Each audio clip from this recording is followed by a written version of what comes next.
Hello, um, good afternoon, everyone. It's a pleasure to have you all on the call. Welcome to another edition of the Blank Canvas webinar. And today we'll all be talking about how we fell in love with art. But we've named it Love at First Stroke because we all know that this is the month of love and love must be celebrated. So we'll be starting off with introductions. I believe all our speakers are already here. But first, my introduction.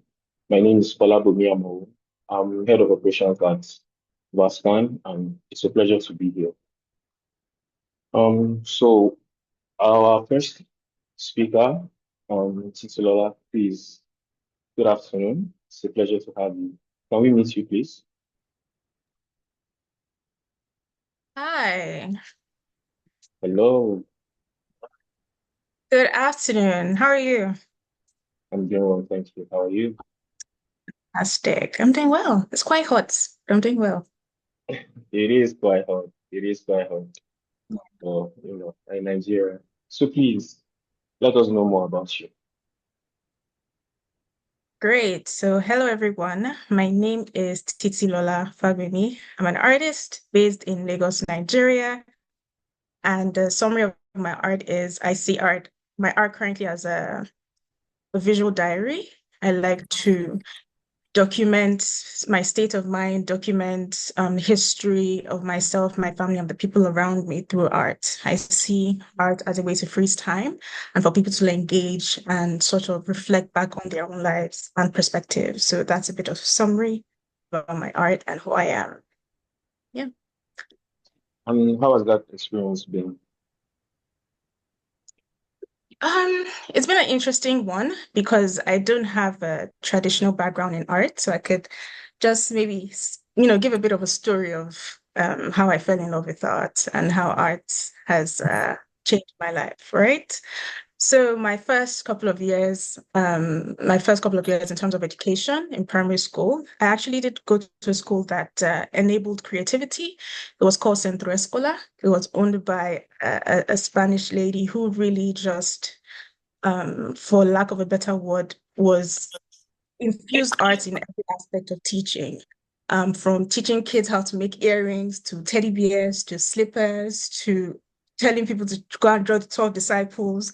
So my very first couple of years in life was just very art infused. And it also helped that my mom was sort of a lover of arts. She did have sculptures around, she did have paintings around, she did sometimes commission people to do unique pieces for her, right? So that was sort of the first couple of years I had with art.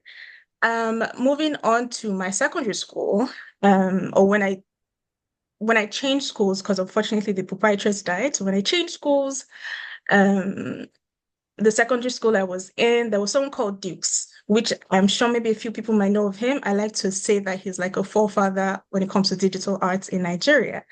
Then, as a young girl, Dukes was commissioned, went to the same school. He was painting a mural in school, and I'll just sit and watch him. So my goal wasn't to be an artist, it was to be as good as Dukes. It was to be as good as Dukes was, to paint like him and have the accolades he had as a teenager in my school. Um, and after that phase passed, I just wanted to be really good. And a comment from my cousin was what sort of kickstarted my art career. Someone saw my drawing and said, "You think you're good? It's just quite ugly." And guys, guys, it hurt my soul. And I told myself, "What? I'm going I'm to so draw sorry your every." cousin said that.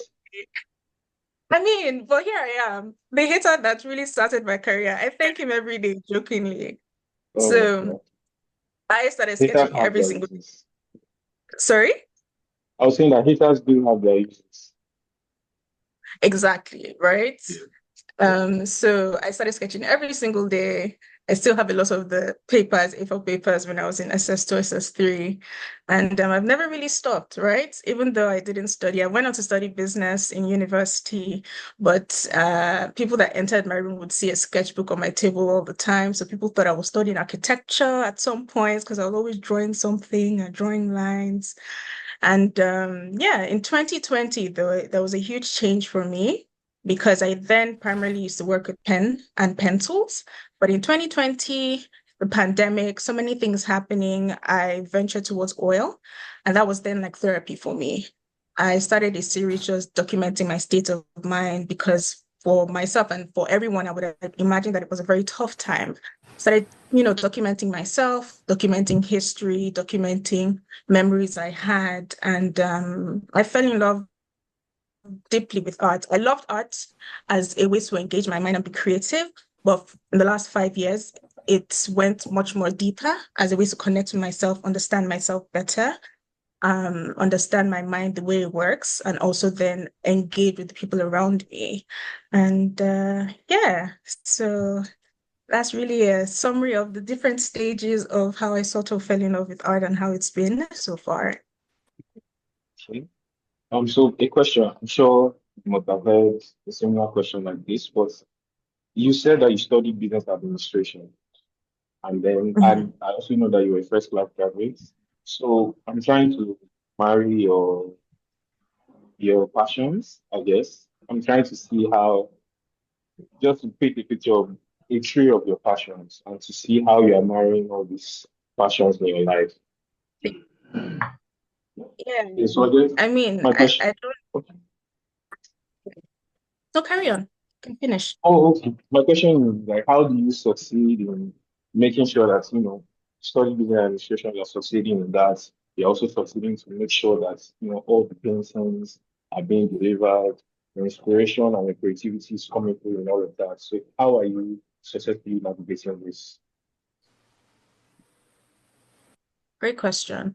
Because I don't think people should just be one thing, right? When you sort of look at the earlier masters from the Renaissance periods, they were painters, but there were some of them were also philosophers and different other things, right? They weren't one specific thing.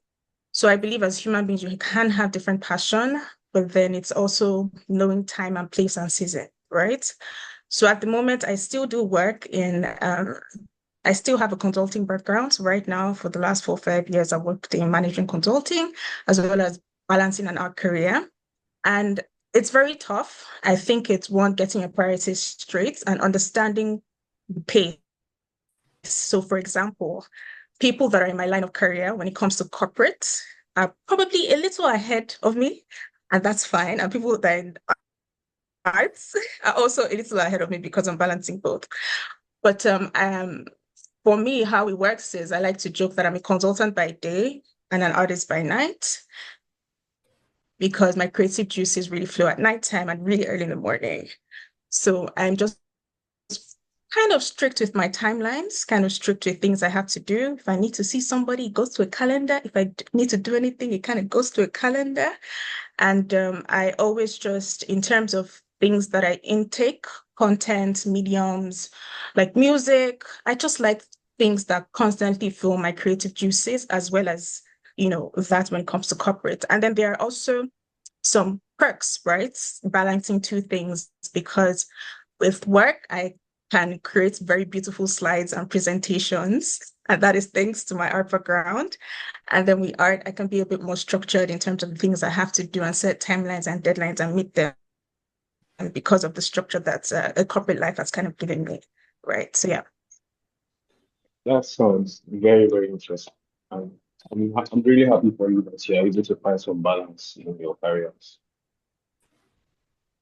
You know, sometimes something suffers. But But yeah, at the end of the day, I guess your happiness is what's most important.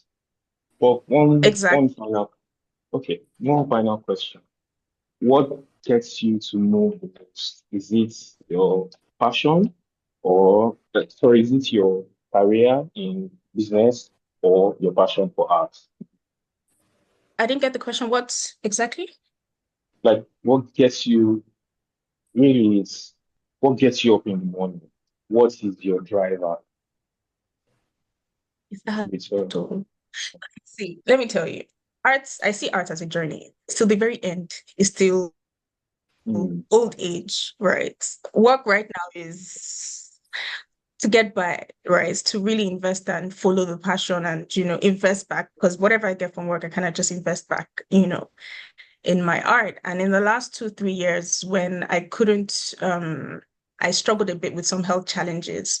The work sort of set that balance when I wasn't earning, or I couldn't do shows, or I couldn't do as many shows as I intended to do, right? So what gets me up is art for the passion. For work is the money, strictly, right? Yeah. Mm. At the end of the day, we need to put food on the table. So I understand. Thank you. Thank you very much. All right. Thank you. Thank you so much. It's a pleasure. Um, Samuel, good afternoon. Can you hear me?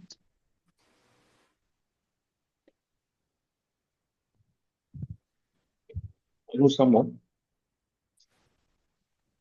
Oh, hi, hello. Oh, how Sorry, are I you? was I was offline there for a minute, so I had to come back. No problem at all. How are you doing? I'm doing very well. Thank God. Mm. Please, I mean, are you still in Badagry, by the way? I'm curious to know if you're still living in Badagry. No. I don't. I'm not based in Baraga. I'm based in Lagos. Oh, okay. But how has Badagry filtered into your love for art? Like, does it translate into your art? And how do you express it?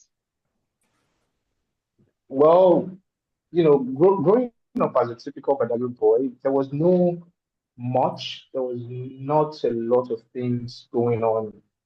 As far as art is concerned. While I was growing up, so I had to sort of source for everything I needed as far as um, inspiration and most especially getting materials are concerned. Then, because like I said, Badagry is I mean, right now a lot has changed because there are so many things, there are so many events happening in Badagry now, and there is more attention on Badagry, unlike when we were growing up. So, like I said, it was a very typical um experience for me. For instance, now, I mean, right now I do mostly anthropomorphic kind of art, and what that basically means is merging animal figures and human figures together to tell a story.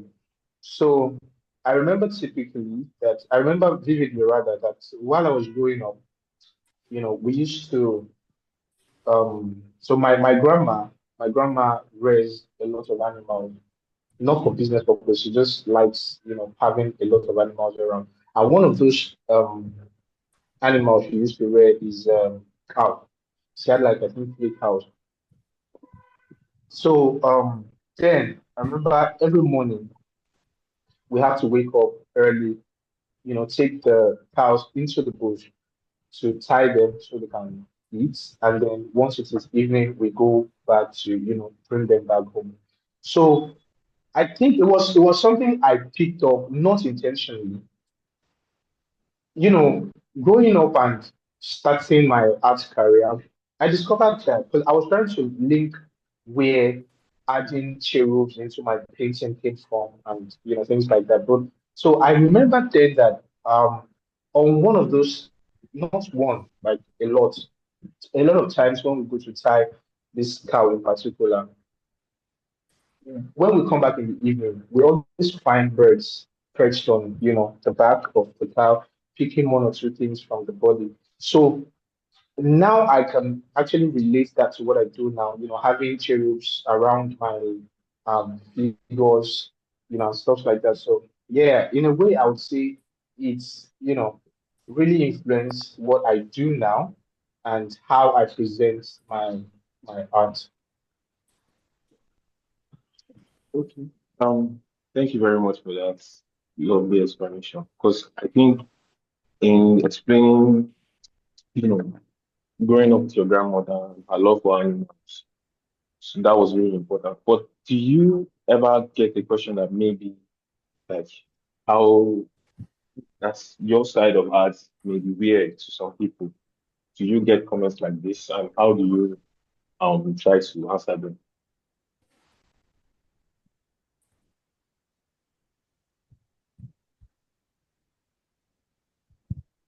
Someone.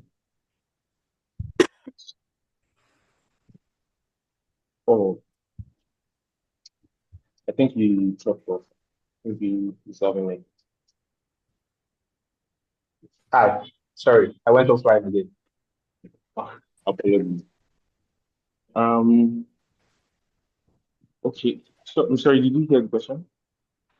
Sorry, I didn't get the question. I was offline. Okay.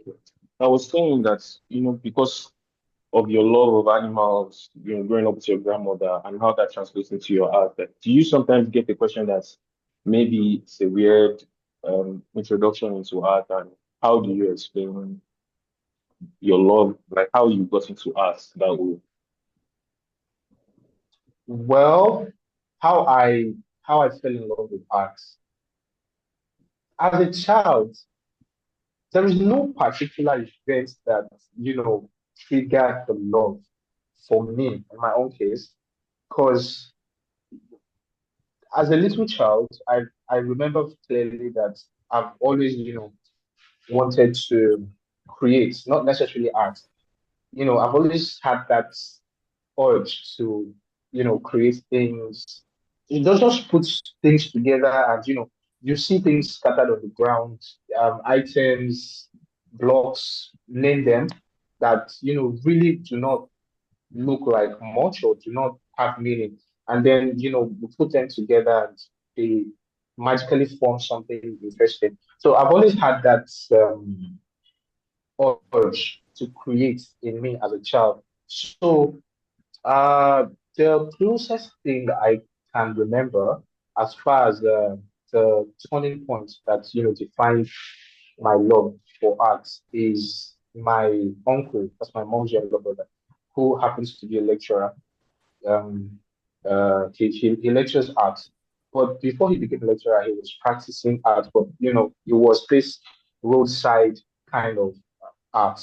So you know, my curiosity led me to him, and I became close to him and just decided that I was going to read art. And the decision was a strong one because I remember having to rebel, against my parents and some of my relatives, my auntie and uncles, because in my family, almost everyone is a medical practitioner. They are either doctors or nurses. My mom's a nurse, my cousins, doctors everywhere. So they wanted me to, follow suit. But I was like, no, no, no. I will do arts, art or no. They can do medicine and then come back to practice. And I said, no, I will fail the first semester if I should try and, go to medical school. So I didn't even want to do it. So it wasn't a particular event for me. It was like a lot of events coming together to sort of form my love for the arts. The creative child always has to be a rebel, unfortunately. Unfortunately. And so one final question before let you. How, I mean, since you've made that rebellious choice, and I'm sure it has been rewarded because you are a world-class artist with, award-winning pieces featured in numerous galleries and all of that. But looking back now, like, how does that feel? Like, how do you like feel looking back at your younger self for making that brave decision? Well, um, there was a particular event that gave me that. Not like I was looking for a. It wasn't like I was looking for validation from the next person or my family members, so to say. But there was an event that happened that really, boosted my confidence. Like I made the right decision. So fast forward to I think it was last year. So my mom came visiting, And even before that, whenever you do what you're supposed to do as a child, you know, to their parents and all of that. So she came visiting one time, and when she came around, she came into the studio, saw me working, just she sat down with me for a minute, asked questions, the curious, typical Nigerian mother. So at the end of the discussion, she was like, she made a statement in Yoruba. She said, Mo dúpẹ́ pé mo jẹ́ kó o ṣe nǹkan tó fẹ́ ṣe. Like, so what that translates to is, I thank God I allowed you to follow your dream, your passion. So that sort of gave me a reassurance that I, made the right decision. And then, yeah, a lot of events, shows, sales, this, that happens in the so an artist, you're practicing artist. So yes, I feel like that point was a very defining one for me as far as being reassured is concerned. Yeah. Thank you very much, Samuel. That was the touching story. Now, as you said, You're welcome. that thing in Yoruba, like, I understand. I understand. I understand. Because Thank you. children and parents, the relationship is not that straightforward sometimes. So, Yes, yes, yeah, it is I'm very mostly happy not. for you. So, Thank you very it's much. very good for you. Thank you, Simon. Chigozie, good afternoon. How are you doing? Hi, I'm fine. How are you? Thank you. I hope you're having a great day. Yeah, day is going okay. How's yours? Well, it's hot, but it's also going fine. Thank you very much. Um, so how did you fall in love? Not how did you fall in love with art, but how did you get into the multiple material space? How did you discover that love? My question. How did I discover that word? Like, I know you use multiple materials in your art. So how did you discover that love of using that technique in your art? Oh, okay. How did I discover the law of using multiple materials in my work? Is that what you asked? I think my network is not so good. Yes. Okay, so I think in my journey to art, like I've always just been interested in working with different things. And when I started off as an artist, I didn't really know anything about arts. Like I schooled in uni. So I like that was my first I guess proper introduction to like art, like and all that it has. Um, but then I guess because of that, I wasn't really thinking of like, okay, I want to major in this particular medium. It was just like, okay, there's so much for like there's so many different mediums, and why do I have to just stick to trying one? I think it just also reflects in my like persona as well. I like to like try different things. Even like down to clothes, I like to like wear different things. So I think it makes sense that with art, like I do try different like materials. Yeah. Um, and also, so if you love like trying different things, which one do you like doing the most in terms of your art? Which one do I like the most? Yes. I think I think oil is still my favorite medium just because oil is I mean I kind of have like a love hate thing with oil. I do not like how toxic it is. So in terms of like the fumes and things like that. But I like painting with oil because it kind of like it's a slow, not too slow, but like kind of like a um slowish process and you can build on it. So with oil, I prefer oil over like acrylic and all of that because acrylic dries too fast for my liking. But with oil, sometimes I like do my like I can paint with it and then I can come back and it's still wet and it kind of like makes it easier for me to like alter things or like build up on it.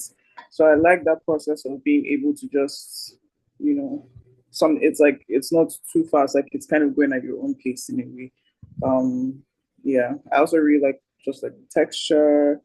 I like how it looks. Yeah, I think it's still my favorite medium to work with. So another question would be, is it that does oil give you the time to change your direction, or is it that you love the time to be able to just keep working on it? I think it's a bit of both because it like sometimes it's slow enough that I can change the direction.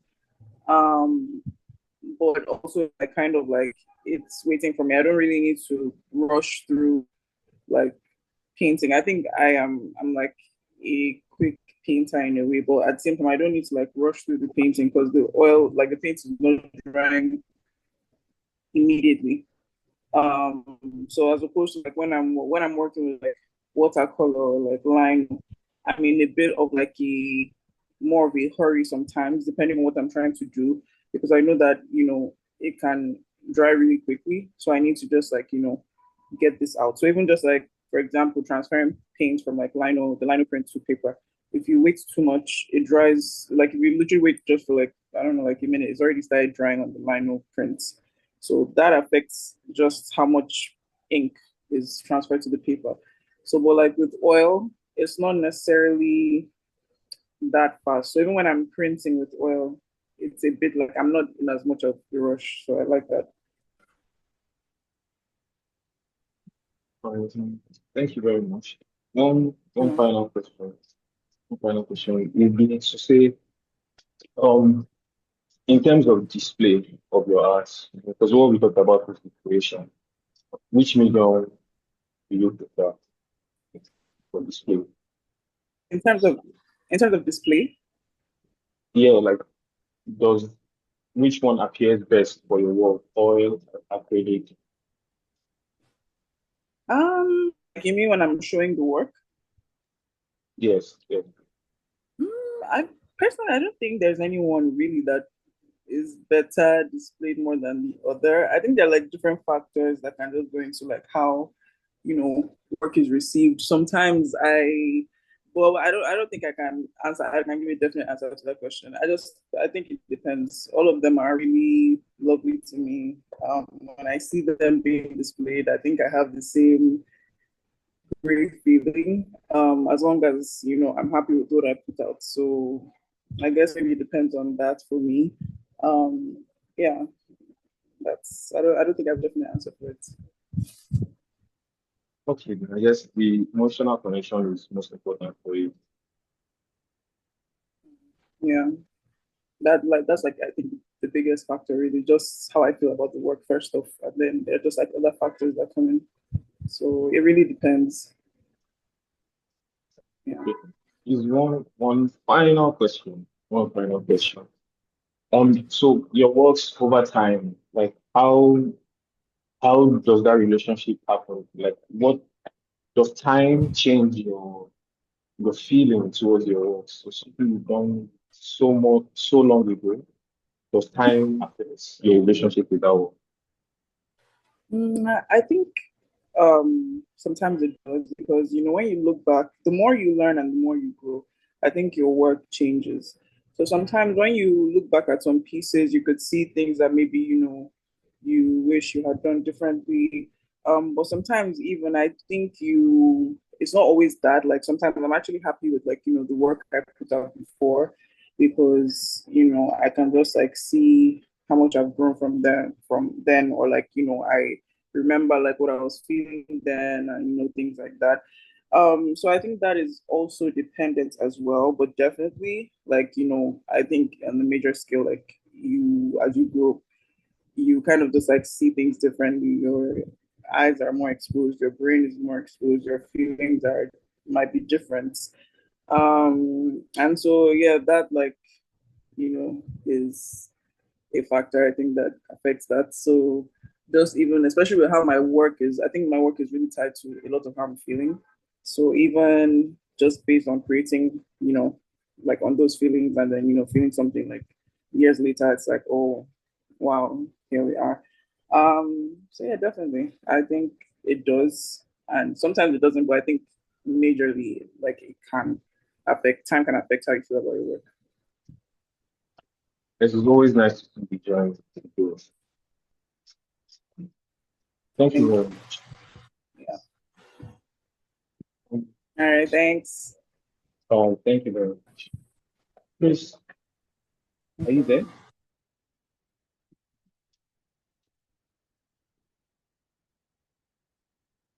Chris?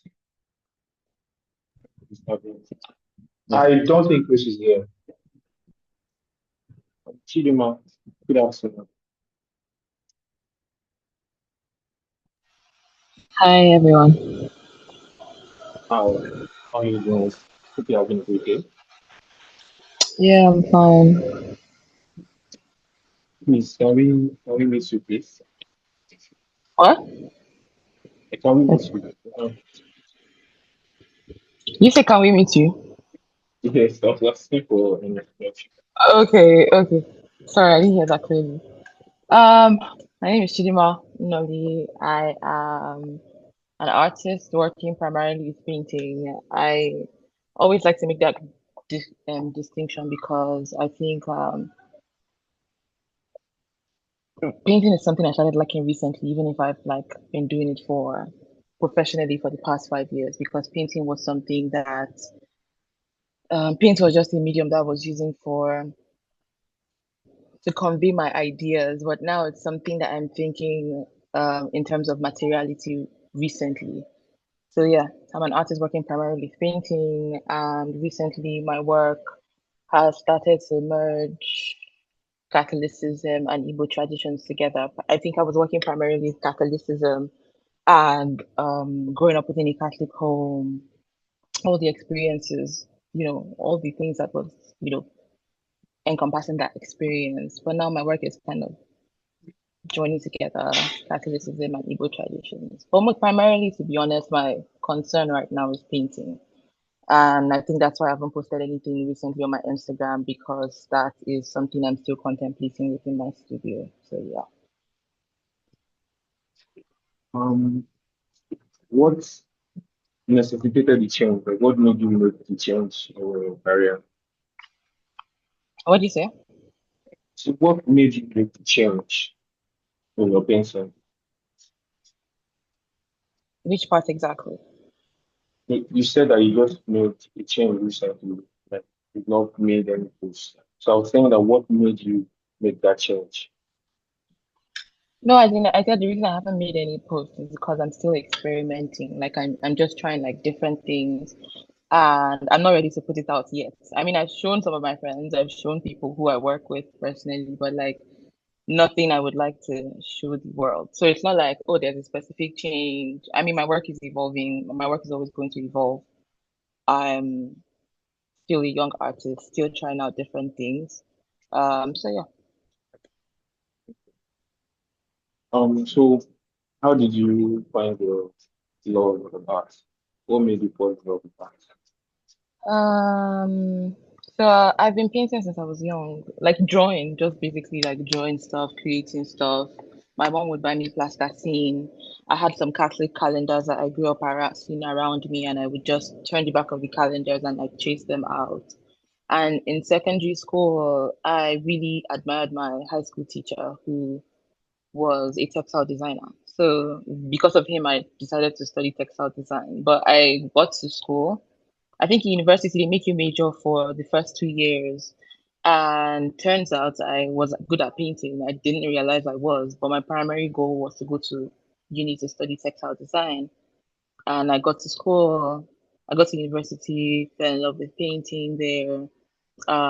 Also because I feel like textile design, at least the textile design that they teach at universities, wasn't very expansive, and there was no like room for self-expression. But like with painting, you could just keep pushing the possibilities of what it could be. You could get better at it the more you kept, you know, doing the work or pushing. Also, the studio experience was a much more wholesome experience than I would have gotten within the textile studios, to be honest. So I'm glad that that was the direction I went in. But primarily, to be honest, I never saw myself really becoming an artist, like a painter. It was until I got to university that I decided to do that. Then I graduated in 2018, started painting professionally in 2019, and yeah, I'm here right now. But I think for when I started, like, for the first, let's say, 2 years of my practice, 2019, 2020, 2021,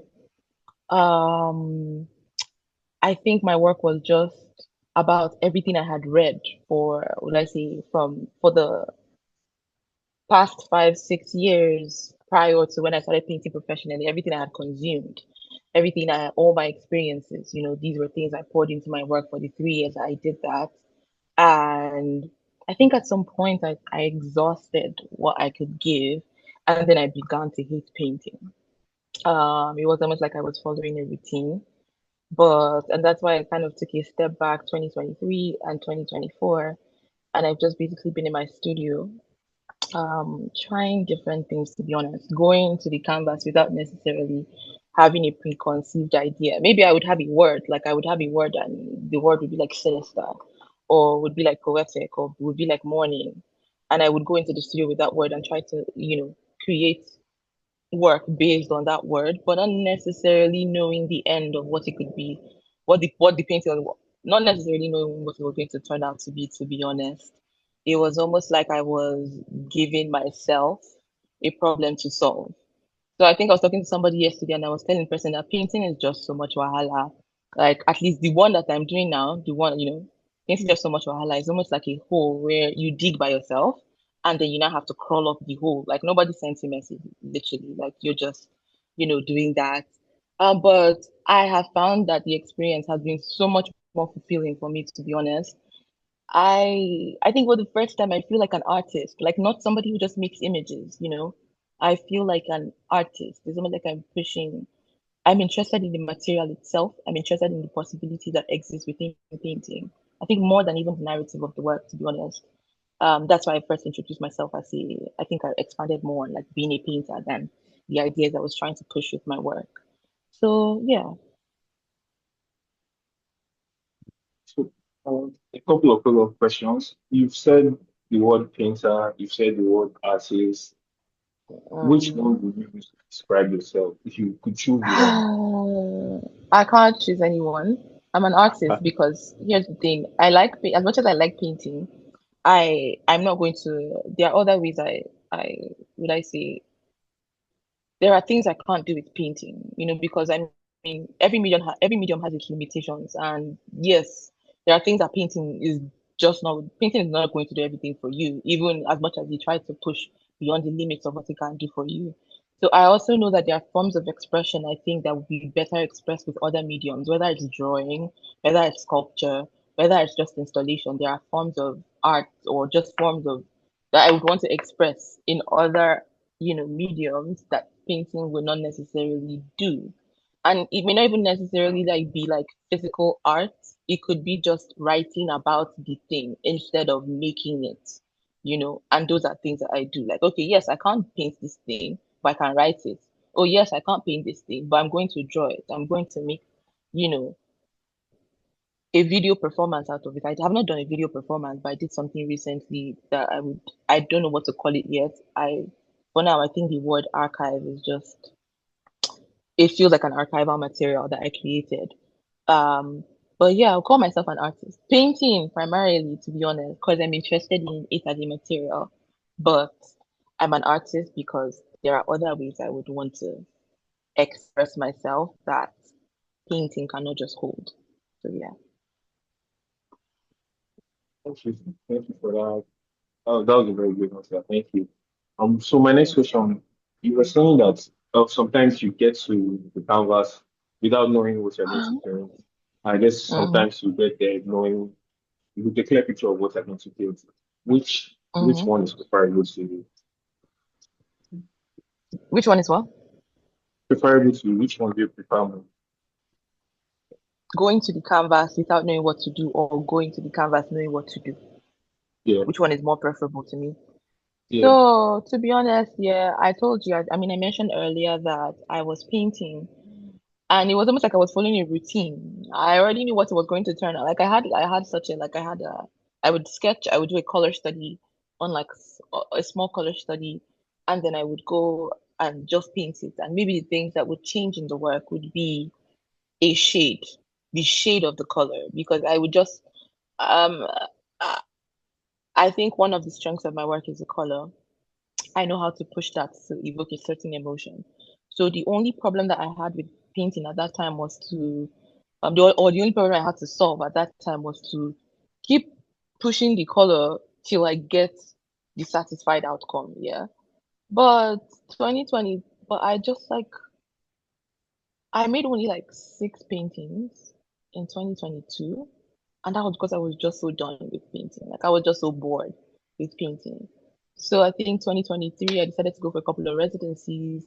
And those residencies kind of showed me that I was not experimenting enough. I was not curious enough.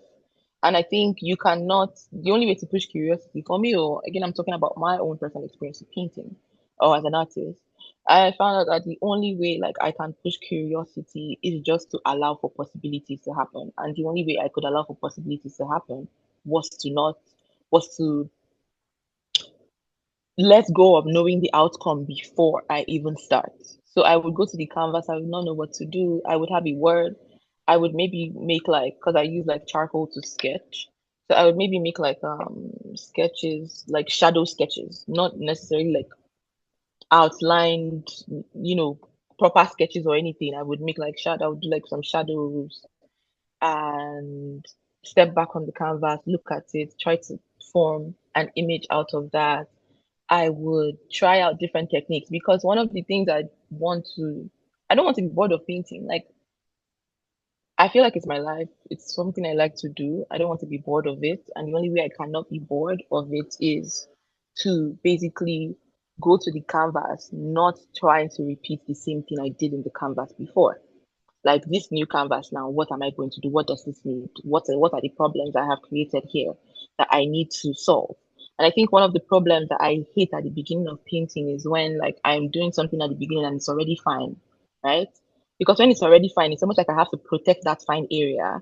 But as I'm protecting that fine thing in the work, it's not allowing me room to expand on what the painting could be, or like allow it to fully form, because I'm trying to protect that. So I think painting is just something that it's almost like I do, like I hide, I create something, like I do something, then I feel like it's good, but I have to bury it.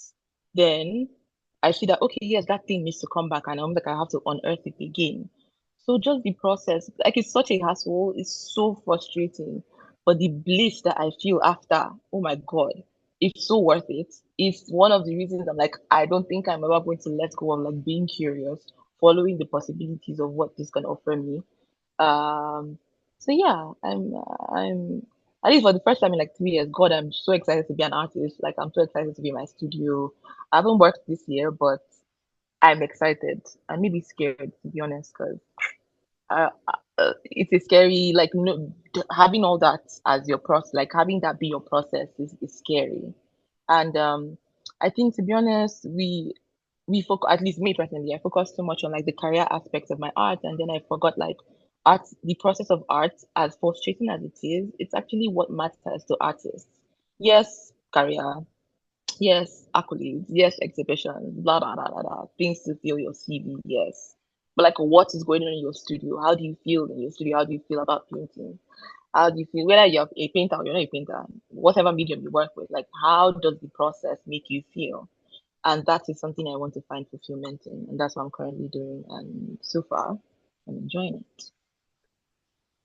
Okay, so if I'm understanding you correctly, you are saying that the creative challenges really make you come alive as a painter, as Yeah, an artist. yes, yes. At the end, it's like sometimes I post videos of me dancing on my story, whether my private Instagram or my personal or my art Instagram. And it's like when you see me dancing, it's like then in my studio, then I've discovered something. Then something has happened. I've been able to dig myself out of like a hole that I've created. Maybe not the entire painting has been solved, but one part that's like, oh, yes, I've done Yeah. that. I've been able to figure that out. So I want to dance. I want to enjoy my life. I want to be, yes, it's going to be frustrating. For days, it can be frustrating. You may not be able to sleep. You might just go to your studio and just be looking at the work and looking at the work and looking at the work. Sometimes you might cover itself, you might carry the canvas and turn it over because you don't want to look at it. Some days you make some good You make something on the canvas and you think, oh yeah, God, I'm the greatest painter in the world. And then you come back the next day and it's just so shitty, like just so rubbish. And then you have to start again from the beginning. So I like that back and forth. Then the final bliss. Trying. Okay. Thank you. Thank you very much for that answer. I think. You're welcome. Thank you very much. So I'm going to cede the floor now for questions. I hope we're all listening and we all have our questions ready. So please, I'll just give a minute or two so we can type our questions in the chat box. I'll also go and get some water and then we'll continue.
Okay.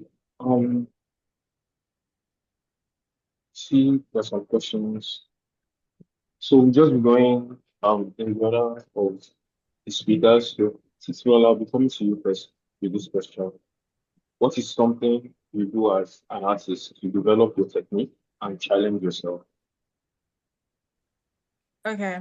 I think it's learning from the people before you and your peers. One thing that I've probably been doing of recent is a bit more studio visits, learning about people, their process, their practice. And also when I say people before you, it's sort of like reading. I think one key thing about art is actually reading a lot, reading about what other people are doing, what mediums, their techniques, and immersing yourself in videos and just learning, being very intentional about learning. Yeah, so for example, I could go and, watch how a muralist, maybe an example I would give is I used to paint really small, just like A4 paper size.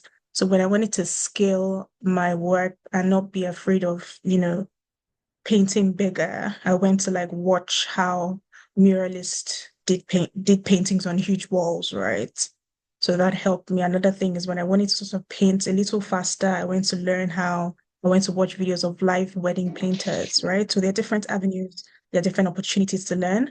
You just have to look forward to seek the knowledge. But I would say your peers, studio visits, residencies, as Chidinma has mentioned, is a great way to open your mind and to be very curious about different things and different elements. Thank you. Thank you. Thank you very much for that answer. Samuel, if you weren't an artist, well, actually, I think this question is actually very precise for you. If you weren't an artist, what line of career would you be in? Sorry, what was your statement now? I'm saying that this question is very precise for you because of what we discussed. So I'm saying if you weren't an artist, what line of career would you be in? I would still not have been a doctor. Well, if I wasn't an artist, I guess I would be in the entertainment industry, basically. Maybe acting or just doing something creative still. So if I was not an artist, I would be um an actor, maybe. I guess I you just will don't have like followed it. that. For the record, I just don't like anything in medicine. Oh, okay. Okay. I guess you will have followed the creative call no matter what. Yes, still, yes. Thank you. Thank you very much. It's nice to know that you're a creative at heart. Thank you. So Chigozie, I have a question for you. I think since we talked about time, the passage of time and our interaction with our art and our work, if you could advise, if there's a young painter on this call that you could give some advice to, that is just starting out Kenny, or that is just falling in love eh? with art, as I would say. So what? Daniel, please, can you mute? I'm checking my payment, but I just want to move that in because that's the only thing that you should bring in for this assignment.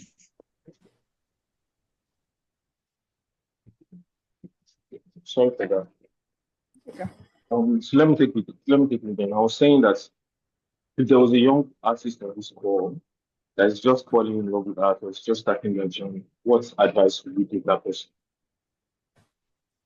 My advice would be to, I think first of all, don't put too much pressure on yourself.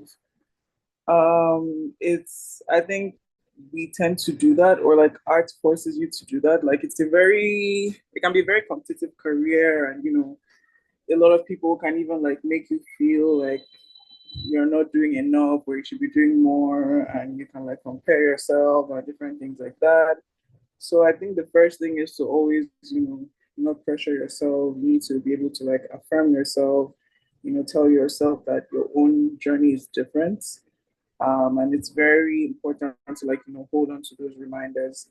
I would also say that there's no one way to being an artist. Like that's one thing I've definitely learned like in my career. There's no one way to being an artist. There's no particular recipe or formula that kind of like works for everyone. And also people are like different. You can be an artist, but it doesn't mean that, you can't do or be other things as well. So in as much as, you love art or like you want to be an artist or, all of these things, you need to, I think, just try to live your life in a sense, like try to also find joy in other things so that your life is not just too choked up by art. Um, Also just because I think because art is like a job where we're very connected. It's not so easy to like, so for some example, sometimes when I'm not working, I still create work because I think there's like work that I can see as work, and then there's work that I can see as like, more fun and just more like, I'm relaxing with it and everything like that. So all in all, a lot of times we're still like creating art. So I think on like other jobs where let's say sometimes you can just fully detach from it, we're still very connected. And so even what we do and all of those things can impact us like, emotionally and all of that. So that's why I say, try to live your life, try to have a life outside of art. That's what I'll say, have friends, have hobbies, take breaks. Breaks are very, very, very important. That's what another thing I really learned as well. Breaks are really, really important. I have times where I just don't paint. Like Chidinma, even I haven't started work this year. But it's really helpful for me because when I take time away from work, I come back feeling so refreshed and I come back feeling so, less burnt out. I'm excited to work, all of those things. So that's another thing I will say. And then, also just like, research what they said about residencies is true. It's nice to get away. It's also nice, just to have something funded in that way. So you don't really need to think about that. Um, so yeah, like try to research and apply for things, even from your early stages. Try to talk to people about your work. Don't just keep it to yourself. Ask other people, what do you think? Artists and non-artists, by the way. What do you think? Try to get opinions from people, but at the same time, don't let it influence, the majority of your work. When I'm creating, I create for myself. And that's my main thing, like especially when I'm in the studio. I try not to think about too much about what anybody's saying. But after I still like to like get feedback from people, how do you see this? How do you see that? And then I take what I think is important to me and I leave, the rest. So yeah, like just there's no one way to be an artist, to be honest. You have to find those things out by yourself, but it's not, it's just, yeah, just try to have a life, do your research, try to make it a thing that can still make you happy, and also pay attention to when it's not making you happy. Because I think a lot of artists, even like Chidinma said, go through a period of just like, yeah, this is not like doing it for me right now. So try to do other things too. Yeah. That was a very good answer. Thank you. Thank you very much. Like, if I could just flip this and give it to young artists, I think that's what we just do. Thanks. I'm glad. Yeah. Thank you very much. Chidinma, a question for you. Okay, what are you most excited about in your art career for the future? So to be honest, yeah, I just want to paint. Like I just want to. I think I already said it, to be honest, in the first time I spoke. Right now I just want to paint. Like that's the thing I'm excited for the most. I'm also excited to just receive critique, to be honest. I just feel like we don't in Nigeria. Yes, you go to school, yes, you do your bachelor's program, but you don't get like critical feedback. I don't think that's something that exists here. Like, yes, we create it like Chigozie said, you get feedback from people, don't take it to heart, but like the feedback that we get from people, that feedback we literally get from friends or fellow artists who are just trying like us. But there are people who have gone to school, people who have critique just expands the possibilities of what your work can be.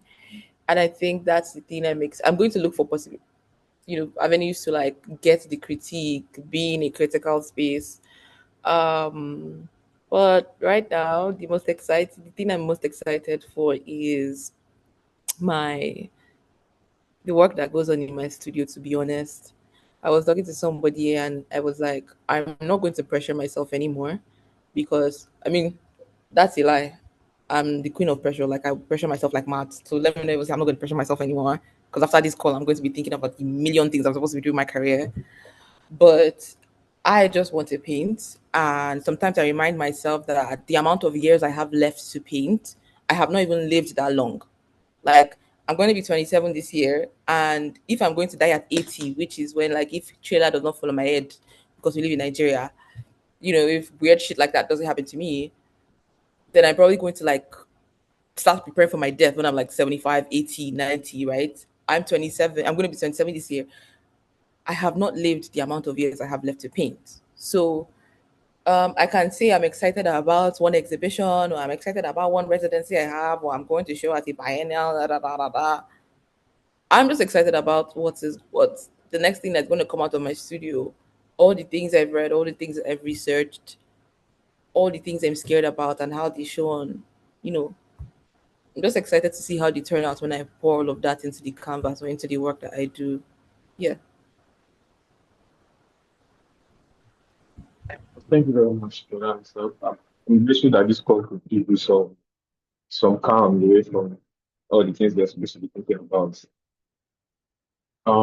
Okay, one more question for all our speakers, and then we round out the call. So what is that one thing you should not lose as an artist, like for your mental health, for your peace, for your happiness? What is that one thing you should always hold on to as an artist? Titilola. So I think this transcends art, but also is curiosity. I think being curious as to why things are the way they are, it sort of makes you look at things differently and sort of questions things, right? But be a very curious person, whether it's in art, whether it's in whatever you do. But yeah, being a very curious person is something that I don't think people should lose. That's how you solve problems and get innovative. Yeah. Thank you. Thank you very much for that answer. Thank you. Someone. Hi. Yes. For me, I would say comparing yourself to your other colleagues. It will kill your joy. in most cases. If you compare your maybe track record or your journey, you know, in terms of how far you've come or what you have achieved in your career, it's it's um it is mostly not a good thing to do. It is not a good thing to do. I mean, as far as I'm concerned, you don't compare yourself to others, you know. And then secondly, be genuinely happy for others. You know, when announcements are made, maybe for exhibitions or sales or whatever, as far as you know, life is concerned, and as far as your colleagues are concerned, be genuinely happy for others when they you know have their breakthrough moments or when they're just happy, be happy for them. Celebrate others. Thank you. Thank you. Chigozie. I was going to say curiosity actually, but since someone has said that, I will say um honesty. I'm very big on personally, I'm very big on honest work. Like even my work, it's like one of my main things. I want to be always like very true to myself. And I think that I always know when I'm not like or when I don't feel true to myself, it just doesn't feel as good. Like whatever I'm putting out or thinking about or just anything like that. So I think when I'm true to myself and when I feel like, most honest and just everything, I create like my best work. I feel like my best self. Like this even transcends art. Like just I feel like my best self. I just no matter what the situation might be, good or bad. So I think that's always one thing to hold on to, just that honesty. It brings a lot of like clarity. It brings a lot of peace. It brings a lot of just genuine feelings that I think are important in the human life. Yeah. Thank you. Thank you very much. Chidinma. So, me, I try to make the distinction. Like, I like to like separate like being an artist in your studio and the career, aspect itself. So when it comes to being an artist, and this advice is to me too, to be honest. This is if you're a painter or a sculptor, but if you're a painter, please, I swear, like, don't stop drawing. God, it will save you a lot. Uh, That's something I want to go back to. Don't stop drawing. Um, Secondly, I think the career path, just know what your values are early on. Like there's just so many things to look at, so many people to look at, so many things to chase. Early on, know your values, know, like, have integrity. Like that is what is going to that's going to take you very far. Like this is an artist. I feel like you can maybe. I feel like with other careers, like, or with other like aspects of life, you can switch careers. But like when you're an artist, it's almost like a lifetime thing. Whether maybe you switch from using acrylic to using oils to then be from being a painter to being a sculptor, then an installation artist or performance, that's something that's just, it's a long life thing, and it's just going to be so sad and just so weird if you don't have integrity and if you don't know your values early on. Yeah, but out of what everybody said, I think like I really like what Titilola said about curiosity. I do. I think that we don't have an educational system that encourages curiosity. Just even our culture, I don't think we encourage curiosity within our culture. And just to add to what she said, being curious means also reading. It means also researching extensively. It means also like go to YouTube. I don't know if there are artists here that are young, but like go to YouTube.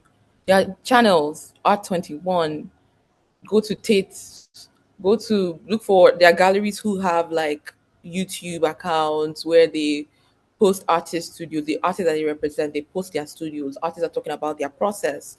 Listen to podcasts. There is talk art. There is great women artists. There are lots of like there's just a lot of there are lots of things out there that you can look at. And unfortunately, we don't have a lot of that in Nigeria. Like we don't have huh? Okay. The feedback was from us. Please carry. Okay, so we don't have a lot of that in Nigeria. We have this, right? But we don't have like I don't know any Nigerian, account that you can go to hear Nigerian artists talk about their work, their process, that is properly documented. But anyway, we are not artists who are, I mean, we are practicing in Nigeria, but this is we're in a global age. So I feel like all artists are just interconnected somehow. So go online, research, be curious, look at what other artists are doing. That's what I did. That was how I was able to like form language around my work. Also, I think lots of people don't get residencies and things and opportunity. You think you might be better than somebody, but that person knows how to write better than you, like what? Learn how to write about your work. Learn the language that you're going to use to speak about your work.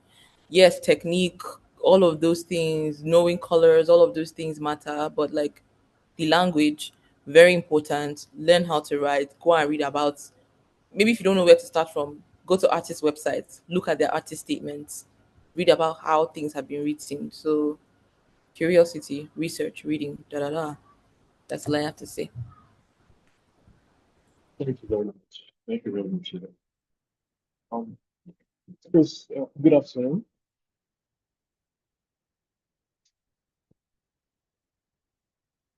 Are you there, Chris? Yeah, good afternoon, everyone. Apologies for the delay. I am not around like Nigeria at the moment, so the time frame kind of made me lag behind a bit. So sorry for being tardy a little bit. Glad to be here, everyone. My apologies sincerely. No problem. We're happy to have you here now. So please, just how did you fall in love with art? And please turn on your video. We'd love to see your face. I'm on the move, so Oh, I just have to join quickly. So good afternoon, everyone, once again. I really appreciate the time here with everyone, and I'm happy to share how I fell in love with art. First of all, I'd like to think that with the understanding so far that the art is a gift from God to me, and upon realizing that there is a need for me to use the arts as a means of responding to my environment, and that understanding made me to see the reason why all these things came together, and that will kind of take me back.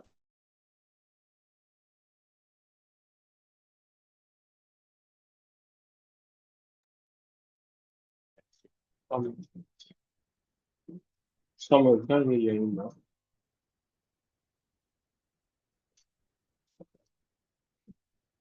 Please have a network issue. But maybe just wasn't meant to be. Thank you, everyone, for your time. Really, to our speakers, we really appreciate you giving us your time because it is not, it's not, it's nothing. Sorry, it is not nothing to come on a weekday and sit down on a webinar like this is an effort. Thank you very much for coming to speak with us. And the videos will be uploaded on YouTube for the end of the day and the links will be shared with everyone. So thank you for coming and catch you at the next webinar.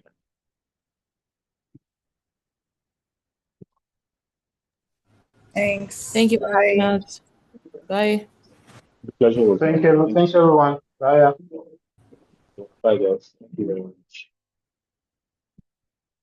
Thank you so much.